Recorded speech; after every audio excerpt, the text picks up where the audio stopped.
નમસ્કાર દર્શક મિત્રો, મિરર ઓફ ધી વર્લ્ડમાં આપ સૌનું હાર્દિક સ્વાગત છે।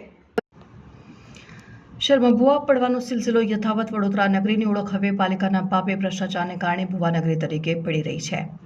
વડોદરા શહેરમાં છેલ્લા 1.5 મહિનામાં 15થી વધુ ભૂવા પડ્યા છે। કરોડોના ખર્ચે એકવાર રોડ બની ગયા બાદ વારંવાર રોડ ખોદકામ કરવામાં આવી રહ્યા છે। પાલિકા તંત્ર પાસે યોગ્ય ઇજનેરો અથવા તો યોગ્ય દ્રષ્ટિનો અભાવ છે અથવા તો કોઈ ચોક્કસ કોન્ટ્રાક્ટરોને તથા પોતાના આર્થિક લાભ માટે એકવાર તૈયાર થઈ ગયેલા રોડ પર વારંવાર વિવિધ કામગીરીના નામે ખોદકામ કરવામાં આવે છે।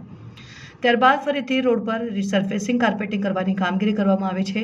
હવે કામગીરી એકવાર કોન્ટ્રાક્ટરોને સોંપી દીધા બાદ પાલિકા તંત્ર દ્વારા કોન્ટ્રાક્ટરને કેવી કામગીરી કરી છે અને યોગ્ય રીતે પૂરાણ કર્યું છે કે કેમ તે સુદ્ધા તપાસવામાં નથી આવતું। પરિણામે ચોમાસામાં તકલાદી કામગીરી જ્યાં કરાય છે ત્યાં વારંવાર રોડમાં જોખમી ભૂવાઓ ખાડાઓ પડી રહ્યા છે।